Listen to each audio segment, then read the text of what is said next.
Kiffin said you had maybe your best week of practice last week leading up to Liberty. Did you kind of feel that and feel like maybe you're going to finally have that game on Saturday that you have?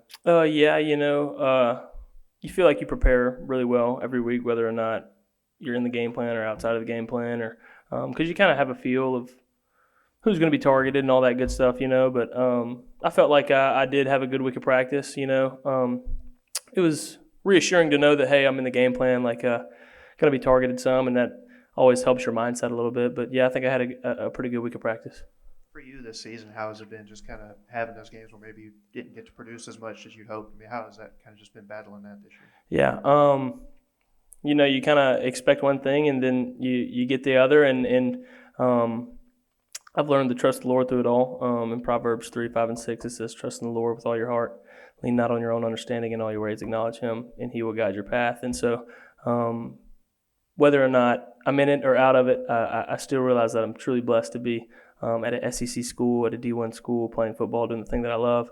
But after the Liberty game or leading up to the Liberty game, you get really excited because it almost seems like all your hard work is like, hey, it's starting to pay off a little bit. And so really cool to have a cool game like that.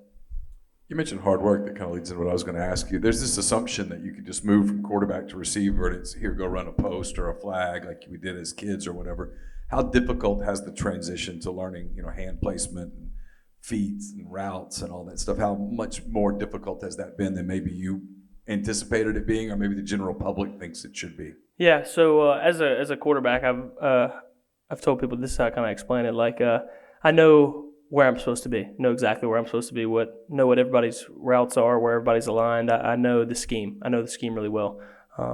It's about getting to the places that you need to be in a timely manner while creating space. And so last year in the bowl game, you kind of got a little taste of it. It was like, oh, this isn't just like running in a straight line and going to that spot right there. You kind of have to get yourself open a little bit. And this year has kind of been like a learning curve. I try to get better every week at something, whether it's watching the ball all the way into my hands, because at first I had a tendency to not track it all the way in, trying to make a guy miss that's 10 yards down the field. You got to watch it all the way in. Or if it's man coverage, you got to get their hands off of you. It's just little things that like you said, that not everybody knows about, that I myself didn't even really expect to have to learn, but learning something new every week for sure. I know you're probably not going to tell us who's practicing and who's not, but do you get the sense that receiver room is getting healthier, that there's a chance that some guys can contribute? Yeah, so really you hate to see your guys down, like you hate to see Bray and Drum and Mingo, your really go-to guys, get hurt like that. But it kind of opens up opportunities for everybody, Now, if they're coming back or not this week, I have no idea. But I know those guys and know their work ethic, and I know they're working hard in the training room to do all they can to get back for sure. You've been here a while. This is obviously one of the biggest games that's happened on this campus since you've been here. Is there a different vibe among the team, that kind of thing, with 2 top 12 teams and probably some New Year's Six bowl ramifications and game day and all that stuff? I would say there's nothing that just we came on yesterday and we started preparing, and we came today. We had a pretty good day of practice, and it's not that you don't get excited, but I think we've done a really good job this year of saying this is the biggest game we have on our schedule because it's the next game, whatever game that would be, whether it's the Liberty game, whether it was the Arkansas game that had a lot of hype around it. I think this team has done a really, really good job of not making something bigger than it is, or maybe something that wasn't as big, not treating it like it is something big. And I think we've prepared every week really well, and so I think we'll kind of do the same thing. I don't think it's going to be something that this team, like game day's coming, I don't think anybody's going to get huge eyes or get butterflies in their stomach. I think not to downplay it, it's really exciting, but I don't think it's going to kind of put big lights on this team or get anybody stage fright or anything like that. John Rhys, there was a video that went viral of you tying Lane Kiffin's bow tie. Are you the designated tire on the team?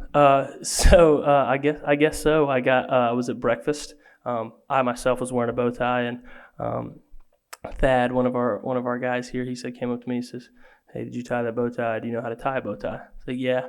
And I go to try to tell him a story like, "Yeah, my mom back in the day, we had beta convention and like had to learn." He was like, "All right, cool, sounds good." And he didn't really care about the story, but he just wanted to know I could tie the tie. And so it's like, I don't know why he wanted to know that, but walking to the bus or whatever, and I see Coach Kiffin sitting right there, and he's like, "Hey, will you come tie this tie?" "Oh yeah, sure, I can do it for you." And of course tied it, and the video went viral. And but it was a pretty cool bow tie too. It was powder blue. Kind of back to the receivers room and injuries. How have you seen those younger guys who've had to have their number called much sooner than maybe they thought they would? I know Jacour's got experience, but some of those younger guys, how have you seen them kind of in the weeks of practice? Like as a young guy, like coming out of high school, I think a lot of guys, like myself included, like you're the best player at your school.